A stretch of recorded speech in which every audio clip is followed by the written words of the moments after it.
There's that green light there, you see? And I only have 7 minutes here. Let's go put that moon on our... Alright, where's looking down on you? Hey, I want to finish the video I did. I don't know. I like to talk, but with certain people, ... I just can't. It's funny, yesterday in my video I was talking about how my dad texted me 11:30 at night, like 2 nights ago. And they were going to have Trump come to his work in Warren, Michigan. So I forgot to fill you in on that. My dad and my brother, see, I don't talk to my dad at all because he won't. I did one time in the past 6 months, and before it's been 7 years. Then with my brother, I've been talking to him here and there, like maybe once a month. But you got to be real careful because, you might get yelled at. You might cut him off. You might just offend him somehow. So I want to finish it to where, yeah, it's okay that my dad can text me at 11:30 at night. It ain't late. I'm up all night anyway. That ain't the point. But say, hey, Trump's coming to my work, and put all these little things through, his picture from his work and everything else. But it's okay. Like, they need me to be their cheerleader, I guess. But then, during and then after the time, I'm just pushed right back out, to the curb because I texted my brother and put a picture through and said, hey, there's Dad. But my brother didn't know that I knew that Trump was coming to, the president was coming to his work, and my brother didn't know why I knew that. And then so he's asking me these questions like, well, how did you know? And, then you get all frickin' feeling guilty, like, well, wasn't I supposed to know or whatever. But I was really excited. Especially, okay, watch. Right now, my mom is not here, and she's been gone 3 years.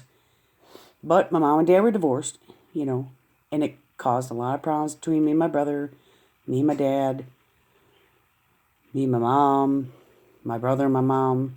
You could go all different ways. My dad's always been the type that would always do this. If ever I would be around,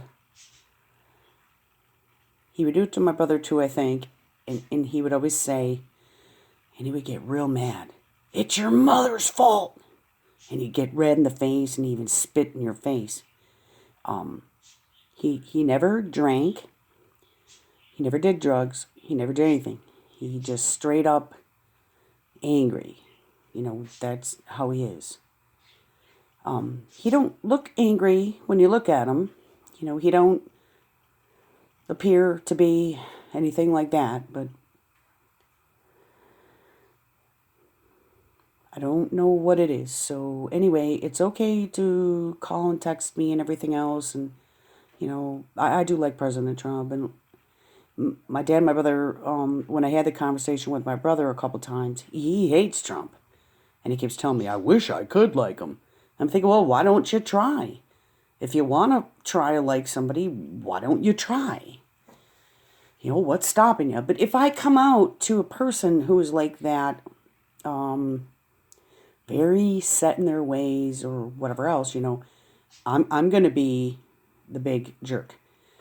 It's not like I really care that if I'm the big jerk, but I mean, I don't want to be yelled at and like abused and things. And because there was a conversation recently where I started crying on the phone because he told me I cut him off. And he's full of shit because I sat there 4 and 5 hours listening to him and then I can't speak.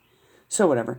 But it's okay for my dad to text me out of nowhere. And the last time he did, I could have fell over. He was like, oh, I don't know if he said Happy New Year. I think it was at Happy New Year. And I was like, whoa, that's odd.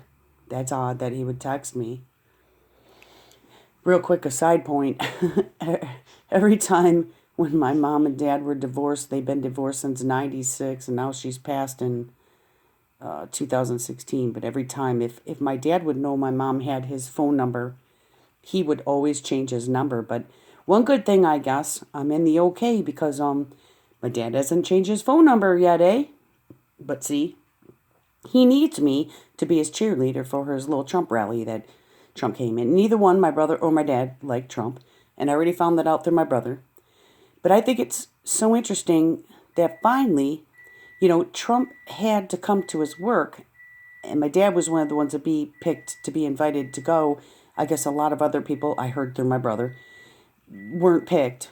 And I just kind of found it a little funny and cool at the same time and weird, but like in a way like a haha. I mean, but you don't like him, but oh, now he's coming to your work, and Trump's trying to get USMCA passed through, and he's doing all this, and now your work is involved, and actually you got to pretty much support your work because they're supporting Trump, and I find it kind of funny. So what I could see happening is my dad will probably start liking Trump a little, but it's going to take a lot to convince my brother. He's really, really just whatever. And nobody has to like Trump. I don't even care. I was just happy that my dad was the president was coming to his work and all that. So I guess I was the cheerleader.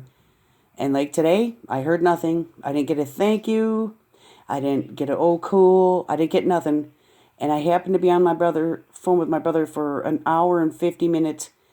And all of a sudden my dad got to come home early, I guess. And if you guys would know my family, that if one time I was on the phone with my brother and my dad came home and he's like, oh, well, I'll let you go because, I'm going to talk to dad. And I never can be involved. And then another time I helped my brother go move a plow and drove all the way out to his house. We're looking at 35 miles or something. It's a pretty long hike. And I went and did it as a favor and everything else. And then my brother started getting really nervous as my dad was coming home. And my brother was like, well, maybe I should drive you home now. And it's like, whatever. You're just there to cheerlead. And then the next day, you're worth nothing. So that's the only relationship sometimes you could have with anybody. You're just there for them, and that's it. I don't know if there's any more to say. My phone's going to shut off. Thanks for listening.